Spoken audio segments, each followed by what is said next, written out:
Now we're going to do some examples using the factor label method of conversions of multidimensional measurements, essentially meaning areas or volumes.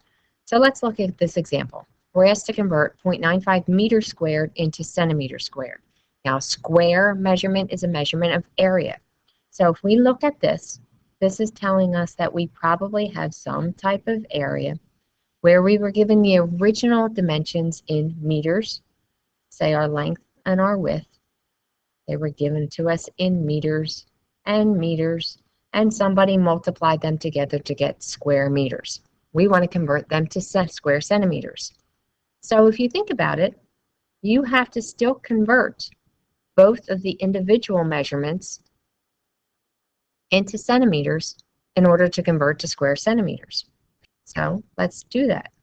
We would say that meter, centimeter, 1 meter, 100 centimeters, and meter to centimeters. Right? You may ask now, well, how does that cancel out when I look at my units? Well, if you remember, anything multiplied by itself is squaring it. So what essentially is just happening here is that that meter squared is really a meter times a meter. So one of these meters cancels out one of those meters, one of them cancels out the other one.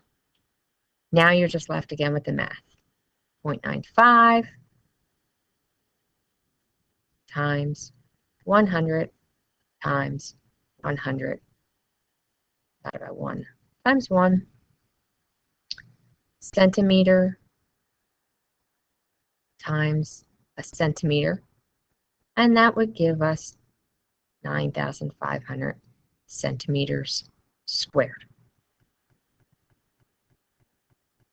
If instead we chose to look at it and realize what we're doing here is we're just multiplying our original measurement by the conversion factor by itself, which is essentially squaring the conversion factor, we could do it in one step if we really wanted to.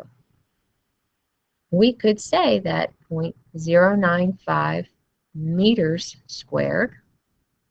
We could write down our linear conversion, meaning the meters to centimeters, but square them. When we do that, we also have to square any of the numbers that are in the conversion factor. So here, our meter squared would cancel out with our meter squared. But when we go ahead and do our math,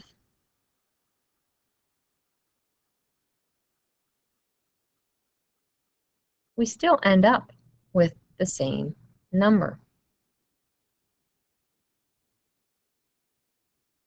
Right? Because you're still doing the same math operation. You're still taking 0.95 times 100 times 100. So you should still get the same answer.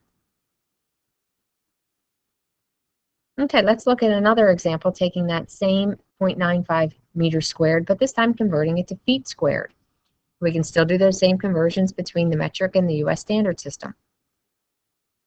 Let's start with our given measurement.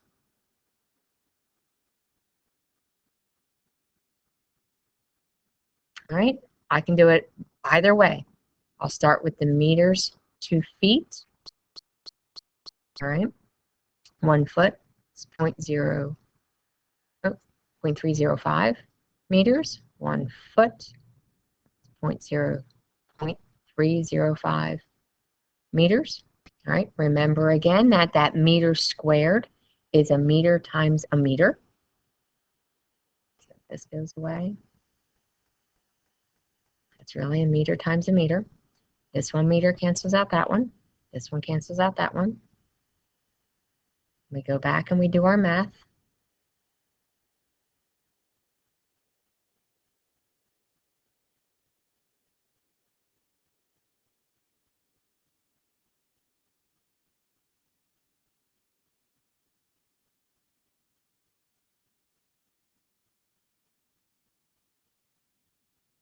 And we end up with 10.2 feet squared. Okay? We can still do it in the one step using the exponent if you prefer. So you could still do that this way.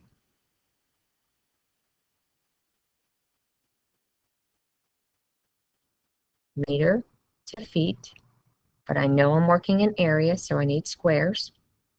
All right, 1 square foot squared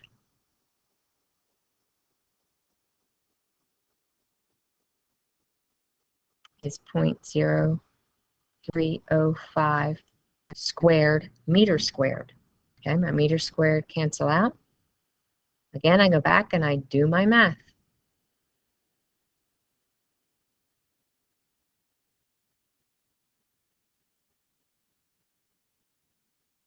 And I still get 10.2 feet squared.